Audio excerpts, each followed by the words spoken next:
Welcome back, everybody. OCD Mikey here, and we've got the rig coming back together, boy. This is the reference rig. I don't know if you all were here, how long you all have been here, but I got to back up for this one, get the Maggies in there. Those are Magnepan 3.7i a la Mikey style. I'm almost complete with them. They're very, very close.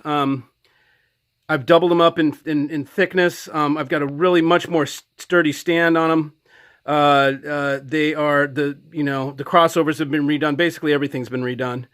They sound much better than stock Magnepans by far. It's a complete different beast. You would not believe the bass that comes out of these things. But we are still going to attenuate them anyways with this bass bin right with this one, and then there's one over there. You can see there's two of them. So we'll have two on the insides. Towers, bass towers, but right now, so we can compare, because I'm going to bring you into this kind of piece by piece with the mags, the reintroduction of the Maggies. First, we're just going to listen to them full range. So we got the two Jeff Rowland 625 S2s. These are 350 watts per channel, and they're stereo amps. So there's 700 watts here, 700 watts there in two different channels. Right now, I'm only using one channel of this one channel of that one, because the other channel is for the subs. We have the Vermeer 2, the DAC right here, tube output stage, very good DAC. We've got an Antipodes DX reference up there, an excellent server/renderer. It's being used as a renderer right now. And so quickly, I'm going to come over here and show you the 3.7i, so you can see how this was redone. A whole 3/4 inch baffle was put on the front of the Magnepan baffle after I stripped it down, and then these carriage bolts were put in, and they're bolted on the back, so it's a big sandwich. And what that did was instantly add mass and rigidity and beauty. And then over here, well, we got the tweeter in here. We've got some felt right along this edge here, and then on each edge. And I'm going to come back. I've got a new polishing tool that I'll use for this, because this is I want it like real mirror chrome like. But this is C channel, and so this finishes it off with a nice little lip. You see that covers it. The edge comes around to the back. This is stock Magnepan fabric, and so we've got the back. These things are a little unsightly, but I'll put acorn nuts or something on them. That's just so happens to be the length of the pieces that I got. Then you can see the stand that I built. This was just made out of standard strut channel that you can get at like Home Depot, or I got this from McMaster Car. I bought all the parts because you can get them white powder coated that way. So it's just a nice frame bolted together using 1/2 inch bolts. So it's super sturdy. It goes up here to these left and right, comes down, and then bolts back here. It's got a cross member. So this thing is rigid. Here's the you've seen this before. This is the crossover that I made for this, that is completely different than the Magnepan. As you can tell, there's a lot more. This one, we could do it a couple different ways, but this one is completely different, and it sounds really good. So the Maggie has been greatly improved. There is no question. Not only is it more beautiful than the normal Magnepan, but it is more, I mean, look, I can't, it's hard to show you this, but you can't, it's very rigid. It's not going to, it doesn't move back and forth when I touch it. Okay, so now I'm going to also go through, once we get the idea is, I've had a lot of rigs through here lately, a lot of different equipment. We're going to put the reference rig that we're going to leave in here, and we'll swap little things in, out, here and there, but the idea is that I keep the reference rig, and then we try different, whatever we're testing out, we're going to use it on the reference rig to check it out. So, everything, as you see here, is all isolated. So these are upside down pyramids. They're called Viramids, because my company's Virastar, and I make them. So they're made out of a material that soaks up electromagnetic energy, and it's a stone, and it points down. So when you can flip them upside down like this, and you can that'll couple them to the floor, so you can use them like spikes that way. As you can see, the cables here, the speaker cables are up on static dissipative cable holders, if you will. That is one solid silver, pure fine silver piece of foil. That's a solid piece, and there's two of them, of course. They go to the crossovers right over there, and then they go wind around and come back to the Jeff Rowland amp, which is 625 S2. Again, I told you what that is. These are up on isolation devices, as you can see. And then on the bottom, they've got spikes into the floor with this on this platform. Okay, everything is up on isolation. That's just the way you want to do it. Okay, so here's the server is up on isolation.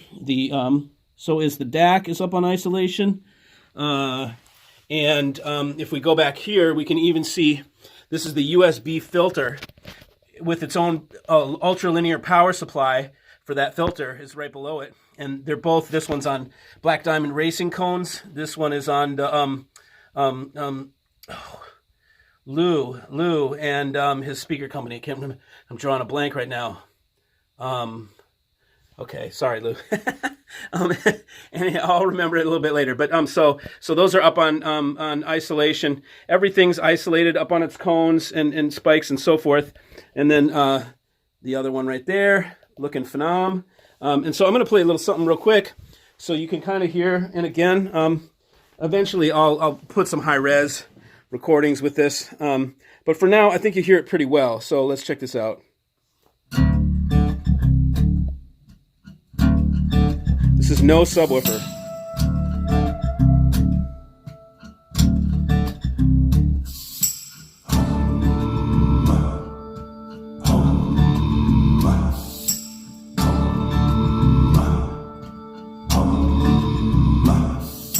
Sees a call for senses.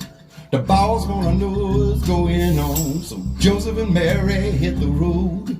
With Mary nigh on 9 months gone. And you know we're talking about a hell of a walk. And they had no place to stay. They tried the inns and the hotels. The message was plain as day. You get no refuge, no respite, and no sanctuary here. No refuge, no respite, and no sanctuary here. Okay, so just to tell you something, if you can't tell, there's very few audio rigs that sound like this. In terms of realism, in terms of coherence, in terms of lack of distortion, in terms of clarity and presence, it's taken a long time for me to put this together. This isn't just a slap together rig. And I wish you all could be sitting right here to hear what it sounds like. It is simply stunning.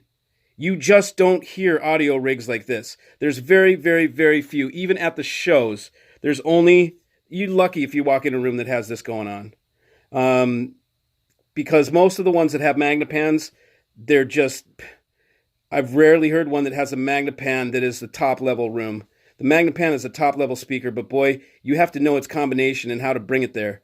If you know how to do that, you will be rewarded with great rewards in sonic, but you've essentially got to rebuild the things.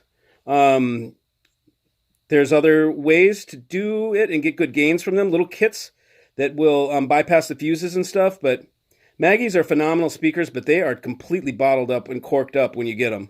They've got all sorts of governors and restrictors and all sorts of fuses and stuff on there to protect everybody, you know, so they don't explode and whatever. I've never had any fuse go bad.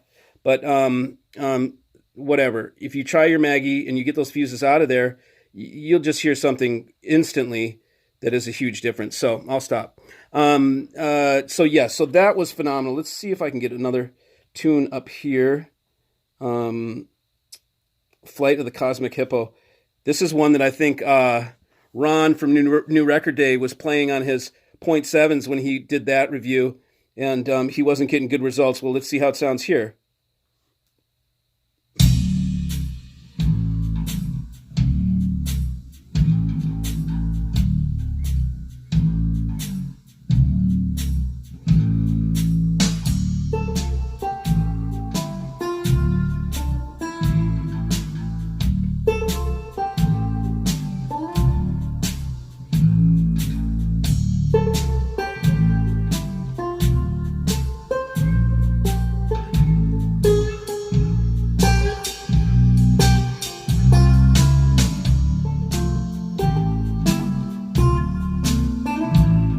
Doesn't sound aggressive to me. Sounds pretty mellow.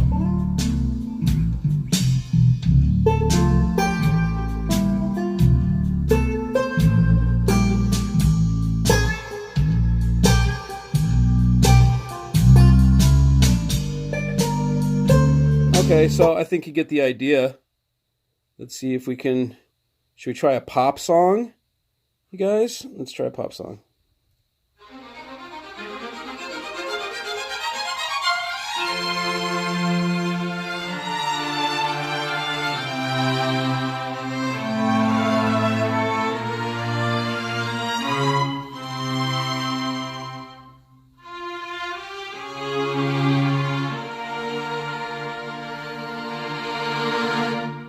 Different.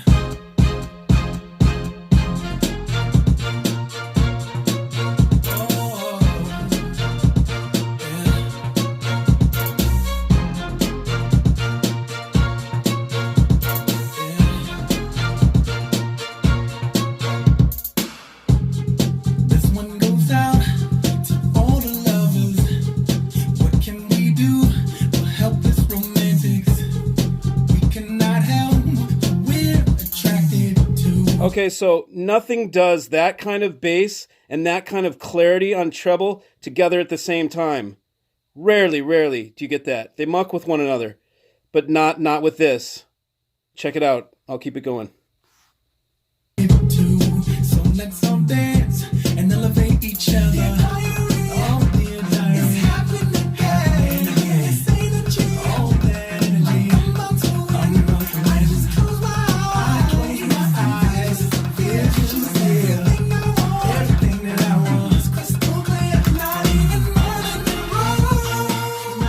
Okay, so I don't know if you guys can hear that, but I've got them at their limit.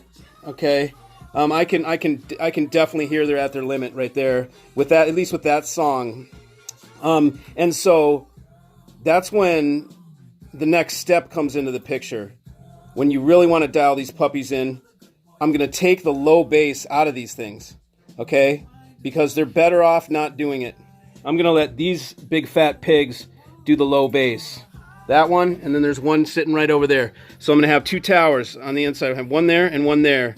And we'll give that, juice it up with 350 watts of Jeff Rowland on either side.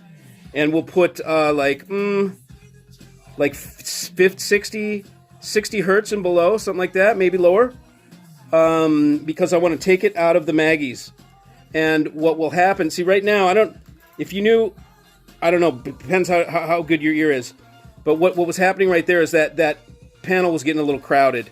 It was doing all the bass and trying to do the mids at the same time. It was doing a phenomenal job at it, but I could hear it that it was near its limit. So the next change that I make, I'm going to put those woofer stacks in there, and I'm going to take out the low bass from the Maggies, and all of a sudden it's going to get really clear, and then the bass is going to come off those and be more deeper. It'll be, I don't know, man, that was pretty deep from these things. I don't know if you can tell, but they're getting deep, you know. It's really, really amazing. Now, the other thing that I could do, which I wonder about trying that will be easier. I could try that right now because I don't have to change amplifiers. Do I? No, I don't. What I can do is I've got some mid-ranges, some ribbons, big bastards, some BG radios. I'll put them off on the edge. I'll just put them off on the edge, and then we'll wire into the crossover with these puppies, and then that what that means is then this panel can just do all bass, no mid, and the mid will be off on the side, and then the tweeter will be there. It's not the ideal way the mid should be in between, but we can't do that obviously because they're on the baffle. So we'll hang them off the edge. So let me try that, and then that'll give you a second to show you how quickly you can change the Magnepan and to suit it for your needs. And this is going to make it much more able to handle higher power. It's definitely going to do that. It'll allow it to handle higher power and just be more clear at that higher power. So hold on while I go grab those babies. I'll be right back. Okay, so now I've got the BG. You can see them sitting out there, the BG radio mids. Those are actually mids and tweets, but I'm just going to use them as mids. It's one ribbon, but it's pretty hefty. I'm going to play it. I think really what I was hearing was the sub bass. I got to get the bass out of the panels. That's the normal protocol is we get the bass out of the panels. I think that's really what was causing the problem more than the tweeters the mid-range being in there as well.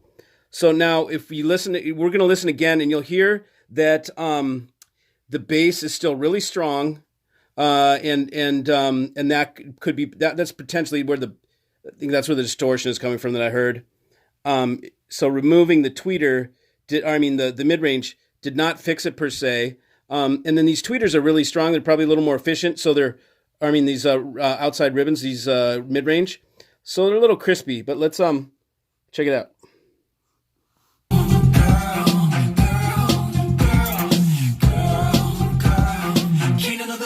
Keep it this thorough.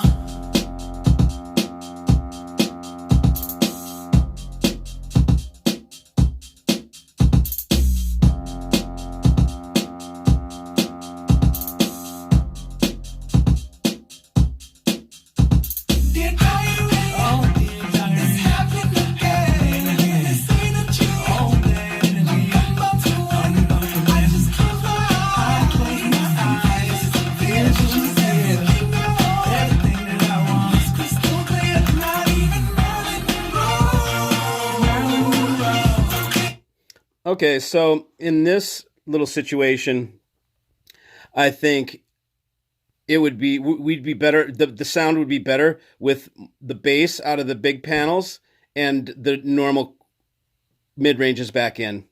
I don't know how well these integrate. In fact, I don't think they integrate that well. It's too just crispy.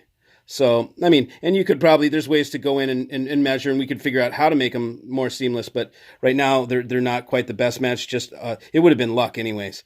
So I'm going to pull them out. We'll put the normal mid-range back in and then just listen. So I'm going to take these puppies out, put the normal mids that are in here, and we can listen again. So hang on. Okay, so now here's this with the stock ones back in.